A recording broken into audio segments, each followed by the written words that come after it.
Yo, what's good, everybody? Welcome back to another episode of the Boomer Bust podcast. It's been a minute, but we are back, me and Matt. How are we doing today, Matt? Good. It was I had a great weekend. Went down to Atlanta to watch the game. It was a good time. Got to catch some other games. Soccer started, the World Cup, so nothing gets better than that. And yeah, it's been a good week. There we go. That sounds like a good time. So yeah, we're gonna talk a little week 11 here first. Recap this past weekend, and then get into the Thanksgiving games here, as well as some little World Cup and some college basketball talk to end it here. So for me, I'm going to start the big, really, result from the weekend that shocked me. The Dallas Cowboys absolutely giving it to the Minnesota Vikings, winning 40-3. And Matt, my big question for you after that, are the Cowboys the best team in the NFC? I believe so. I truly think so, especially after, as we saw on Monday night on the 14th of November, I believe, the Commanders beating the Eagles. I do believe that Dallas is now the powerhouse of the NFC. The only two that others that I thought could have been at that spot was the Vikings and the Eagles. They both fell and lost, not just because of the Eagles losing necessarily, but more in the fashion that they lost to that Commanders team. The Eagles did not look good in that game at all. So I do think the Cowboys are the powerhouse right now, and especially winning by 37 against an 8-1 Vikings team. I think that was a statement game, and now they run the NFC. Yeah, I mean, the Eagles didn't really look too great this weekend, squeaking out a 17-16 win over the Colts. The Commanders, they took care of business against their NFC foe, NFC South or AFC South foe. So I mean that whole division's pretty stacked right now. Yeah. I want to go to one game real quick, Go for it. and that's the Giants Yeah, staying in the NFC East. They lost to the Lions. The Lions are kind of rolling right now. they Three in a are. row, if I'm not mistaken. And that was a big game for the Giants because if they win that game, I really think they not necessarily lock, but they are for sure going to be competing for a playoff spot. And now losing, I think they might be on a little bit of a downward like spiral in a sense. So I think that was a big loss for the Giants, and on the other side, a big win for the Detroit Lions. Yeah, I Any mean thoughts? it's gonna be a big game on tomorrow between them and the Cowboys. I mean, they Yeah. kind of need to stop this slide here. We'll get to those picks later. I'm not sure it's gonna happen. Is there any other games in the NFC that caught your eye? I mean, since I started out the show saying I went to Atlanta, might as well talk about that Atlanta-Chicago game a little bit. It was a good game. It was a great environment there in Atlanta. First time being at the stadium. It was awesome. But a lot of Bears fans, I'm not gonna lie. I would even argue that it was closer to 50-50, and I didn't expect that at all. I knew Bears fans, Chicago fans traveled well, but that stadium was having bear down chants, Justin Field chants. Obviously, a Georgia native, I could see why a lot of people are going to go out there and support him from Georgia. But yeah, the atmosphere was great. It was a good game, but the Falcons got the dub. Shout out to a interception to close it out at the end of the game. But yeah, that game, it was a fun game to watch, and I think viewers around watching on TV and home, it was an interesting game to watch. For sure, yeah. I mean, that was the one I had tuned in to at the noon slate. Usually my setup, I go with like one game on the one screen, then red zone on the other one. So I did, Yeah. especially being in the Chicago market. Yeah, I mean, Fields has been playing well. Definitely tough to Yeah. see him injured there at the end. Yeah. To be honest, I'm not really surprised. Atlanta doesn't really strike me as a great sports town, but Chicago Yeah. fans travel. So I mean, especially you're not a Chicago fan, but traveling from the But Chicago area to traveling. get down there. So Exactly, yeah. Another game that I want to talk about is the Saints and the Rams. I know it wasn't no highlight, no interesting game. It was a 27-20 game. Saints won it. But I really think the Rams season might be over. I think this game was a pivotal win where like they needed this to get back in the playoff race to some degree, maybe not the race, but now we see the Niners winning on Sunday night or Monday night, I'm sorry. yeah, And Seattle's still 6-4. I think the Rams are done. It might be a little bit of a bold take, but I don't think the Rams make the playoffs. I don't think they have a chance at making the playoffs. I don't think that's bold at all. I think it's pretty fair to write them off. And the funny part is they don't have any of these draft picks, so the worse they do, the better it is for Detroit. Yeah, Exactly. I mean, now Cooper Kupp's, he's going to try to come back. He really should just, like, call it, but he's probably going to come back. Matthew Stafford, I saw, is not playing this week. So, Nope. yeah, I mean, they're done for. I mean, really, the NFC, oh, I just don't know what happened. Like, some of these teams this year, like, I guess Green Bay's still in a little bit. I mean, they looked good against Dallas. Like, it was a big win. You thought they were turning things around, Yep. and then they kind of laid the egg against Tennessee on Thursday, Yep. now almost a week ago. But, Yeah.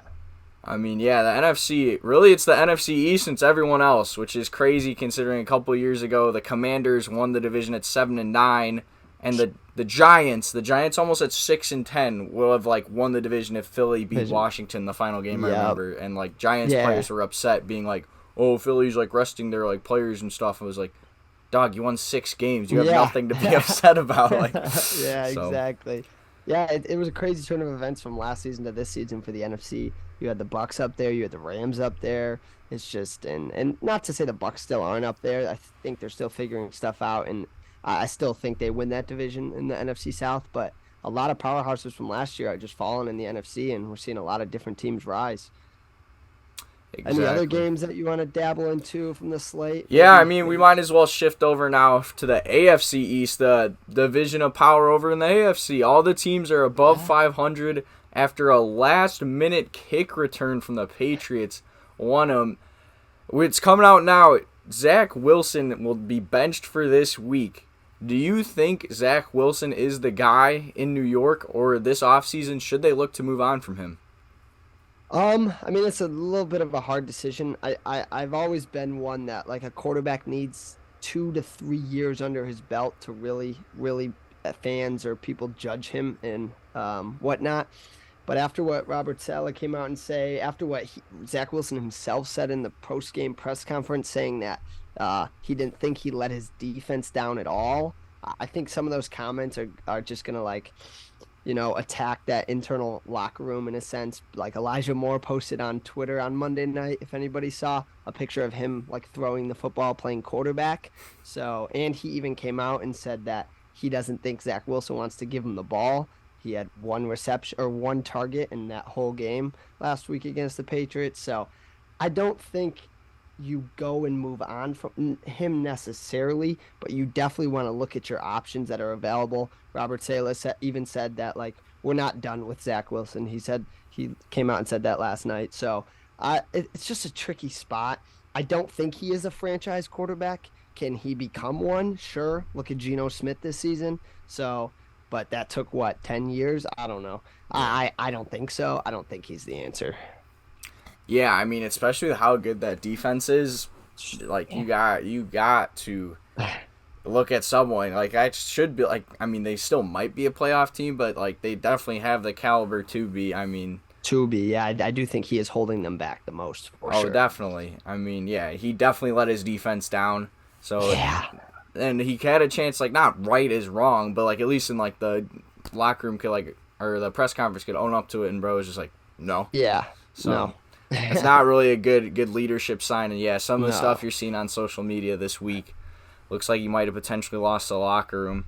The other 2 teams that division, the Bills, despite having to travel in 6 feet of snow to get to Detroit, I'd say pretty easily once they got things going, handled the Browns, and the Dolphins also had a pretty solid, or no, that was last week. The Dolphins beat the Browns. Dolphins had the bye. So the Bills, with a win, they now keep pace with the Dolphins. They're both 7-3. Which way you leaning? Like, who do you think's gonna come out of that division between those 2? If you had to guess right now. Right now, I'm leaning Miami, simply because of it's Josh Allen. He has not looked like this MVP caliber quarterback in the last 3 weeks, not one bit. Yeah, he didn't throw a pick this week. He does lead the league in interceptions, though. He only had 190-something yards passing. He didn't need to do everything to beat Cleveland. But, I mean, it was an 8-point game. Cleveland's secondary is good. However, I think Josh Allen has been slumping a little bit. I think he knows that. I'm going to go on record and say I think the Bills win the division. However, I do think they are slowly losing that race right now, especially with the tiebreaker that Miami has over them. Miami does have to go into Buffalo here in a couple weeks and play them, which I don't think they win that game. But I'll take Buffalo, but Josh Allen is really making me nervous right now these last couple weeks. What about you? Yeah, I mean, I'm gonna lean the Bills. He has been injured, like definitely was something Yeah, bothering yeah, with yeah, his yeah. shoulder. But yeah, I mean, he needs to take care of the ball a little bit more. Um, it looked like the second half, like the Bills. I mean, fair enough. It was a tough travel week, like given those Yeah. conditions. Oh Hence why yeah. they moved the game out of Buffalo. So yeah, they started out a little Yeah. slow, but once they got it going, like they looked pretty good. I'm still a pretty firm believer in them. I think them and Kansas City are probably the two best teams in the AFC. But I think the gap might be a little bit closer than we thought it was a couple weeks ago. Yeah, would you curious? I just want to know, would you have Miami at that third best team then? Because I think I have Miami as that third best team in the AFC.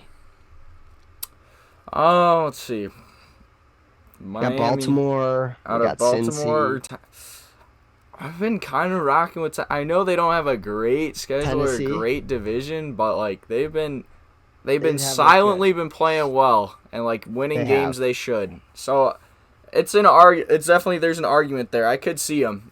I mean, if they go Yeah. into Buffalo and win, I definitely say yeah, they are no doubt. Oh yeah. Yeah. Because I mean, then they'd pull off the sweep of the Bills. So, Exactly.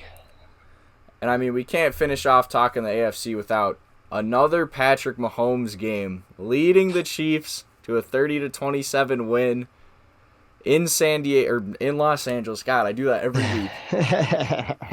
I mean, I knew as soon as San Diego scored, they just did it again. Los Angeles scored, the game Chiefs are winning. They left too much Yeah, time.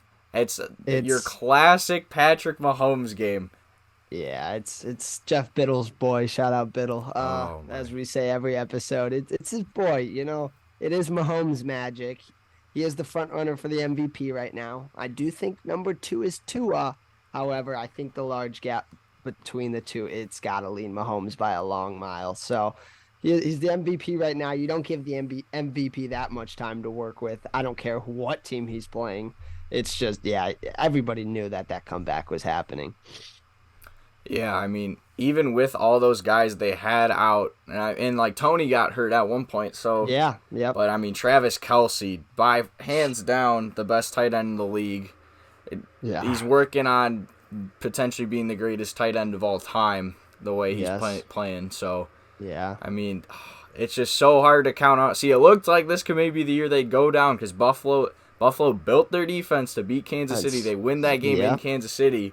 But now that AFC East is such a monster, who knows if Buffalo's to come out of it. So can even, yeah, at the end, at the end of the day, it's probably still gonna be the Chiefs. They're probably the team to beat in the NFL right now. If I had to pick one team. agreed, agreed. Oh, let's see. Other kind of little notes here. Both the leaders in the AFC North take care of business. The Bengals, despite the Steelers putting up a fight, They did put up a fight. I'll give them that. they did. Pickens had a touchdown for my fantasy, man. Dropped it right in his hands. But yes, That's tough. that Steelers team put up a fight. They did, but yeah, it's not their year this year, sadly. Bengals get the win, and then Baltimore really did not look that convincing Oh, against Carolina, only winning they did. 13-3. I don't know if it's this Carolina's team is just playing real tough lately, outside of that Cincinnati game where they got like 42 put up on their head. But this Ravens team, I've not been high on them at all this year. I think their defense lets them down a lot, forcing Lamar to do even more than Lamar's supposed to be doing on a night to night basis. So 13-3 win. A win is a win at the end of the day. It doesn't matter how it comes, if it's scrappy or not. But that game, I don't think should have been that close. It was like 3-3 No. through like almost three quarters of that game, I believe, as well. Yeah, the Ravens put up 10 points in the fourth quarter Yeah. to win the game. So Yeah. they got it done late, but yeah, little too close for comfort for probably most Ravens fans liking. So then we're gonna move on here from week 11 to week 12. We're gonna only touch on the Thanksgiving games for now. We're gonna hopefully have a two episode week this week. Go with the rest of the games on Friday. Hopefully our co-host JJ will be back from out of town and can join us for that. Join us for that one. Yep. We'll have that up. I'd assume either Friday night or early Saturday morning. Yeah, I So would we'll think be so. talking talking some college football and definitely cover the rest of the NFL slate for week 12. But let's get into week 12. Should we start with Bills We Lions should. 11:30? We should. Yeah, the 11:30, the classic Detroit opening Thanksgiving game. They are currently the 4-6 Lions are currently 9.5-point underdogs against the 7-3 Bills. The Bills playing their second straight game in Detroit. Who are you liking in that one? What's your pick straight up? Straight up pick, I'm going Bills. I'm not betting against the Bills against Detroit. But I do like the over in this game. It is set at 54.5. I think the Bills the last couple weeks, it's been a little low scoring to their standards throughout the season. And then the Lions just love giving up points and putting up points. So I do like that over 54.5. I think it opened at 52.5, so it's moving in our direction, which I kind of like. But if I can just talk about the spread real quick, I think Detroit has a chance of competing in this game. I don't know if it's just the lackluster that the Bills have looked. Now they have to, but technically they get two home games back to back, the Bills. So it's kind of difficult. I like the Lions at plus 12 maybe, but the line at 9.5 isn't enough for me. But outright winner, I like the Bills. Where are you leaning, man? Yeah, I'd have to agree with that. I mean, as much as they haven't looked as great the past couple weeks, and Detroit's been playing well on a 3-game heater here, the Bills just are the better team. And I mean, I guess they apparently haven't been playing better as of late on Thanksgiving, the Lions, but I feel like just I remember every year, you turn on the Lions game, they lose. So it's over. So I mean, it's gonna be hard for me to pick against the Bills in that one. Yeah. Big thing they do on Thanksgiving, they have the big turkey for the game MVPs at the end. Who's a player you think's gonna be there at the turkey? Who do you think's gonna have a big game? Weird. I don't even like the player. This is a little weird, though. I like Gabe Davis. Gabe Davis to have the turkey at the end. I like it a lot. I think he's going to just... Because I do think Okudah will be matched up on Diggs for a majority of the game. Okudah's looked actually really good this season, too. Not saying he's going to shut down Diggs in a top 3, top 4 wide receiver. But I think Gabe Davis is going to be butt naked, wide open all the time. So I like Gabe Davis. Give him the turkey. Yes, sir.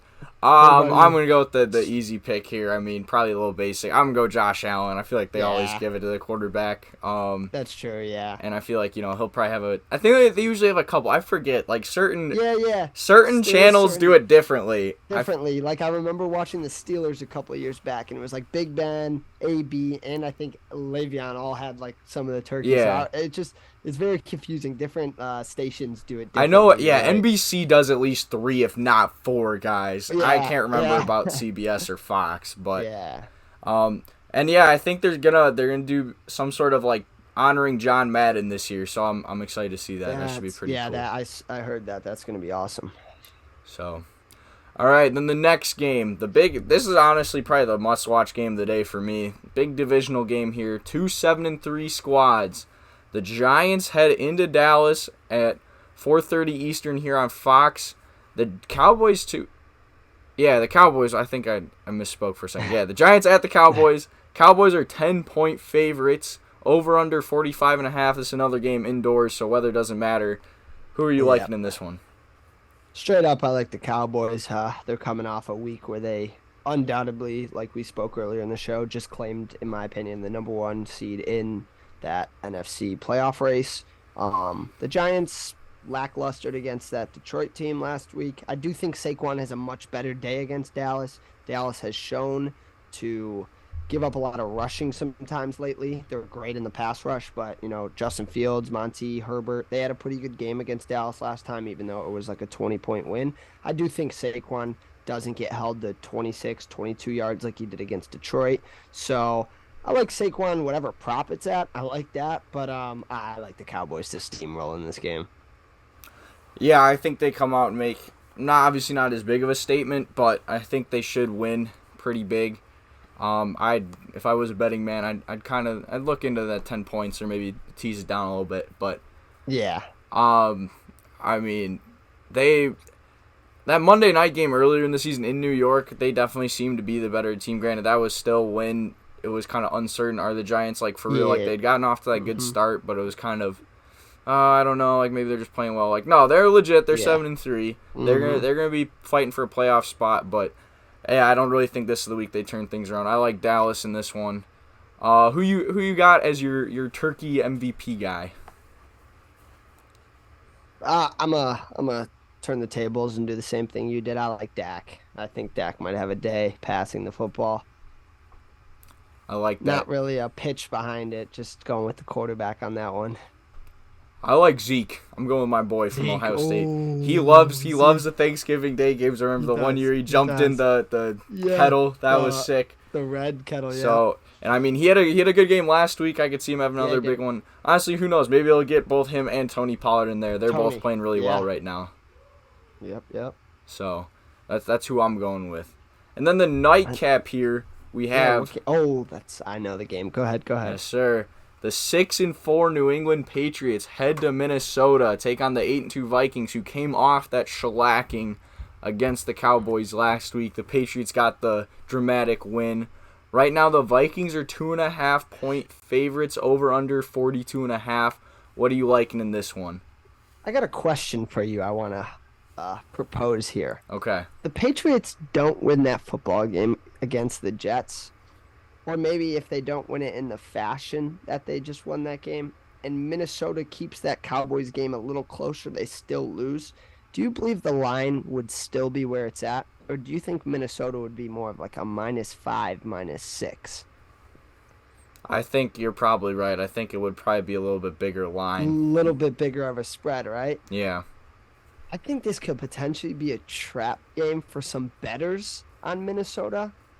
And all the proof in the pudding provides all the evidence with Minnesota and Kirk Cousins, I should say, hasn't beat the Patriots in his career. Small sample size, 0-2.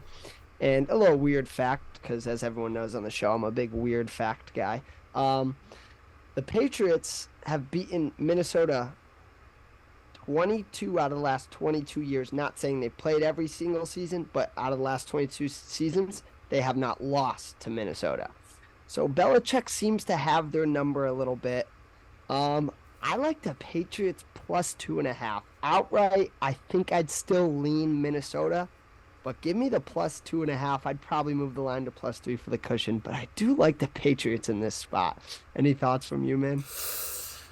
Oh, see, just remind me. This isn't a 1 p.m. Kirk Cousins. This is a prime time Kirk Cousins game. This is prime time Kirk. So really, my head, you know what? My head says I should take the Patriots. I should listen to those facts. But I'm going my heart again. Same thing as a couple weeks ago. That Buffalo game, I went on one of these rants defending the Vikings. I don't even like the Vikings. I'm doing it again. That was the freaking game of the year. Let's get a hype shoot to rock rant in another Vikings thrilling last second win. They hit a field goal. They hit a skull. Walk-off field goal, cover the 2.5. Give me the Vikings.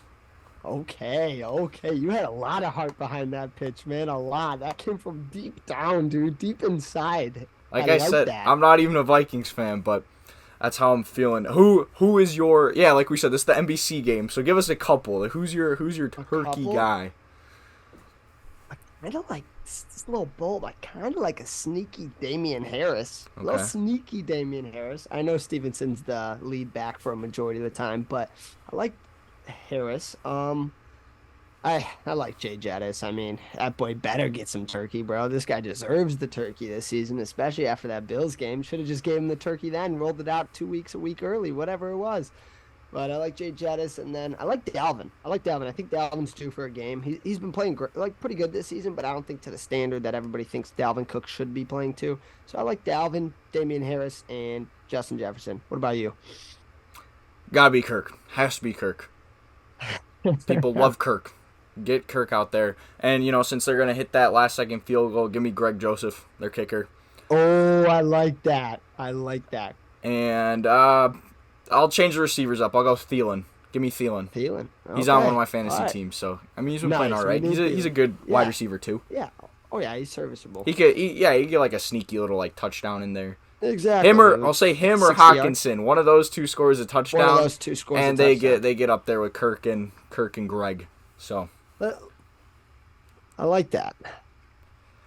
All right, we want to wrap it up with a little World Cup talk. I'm down. All right.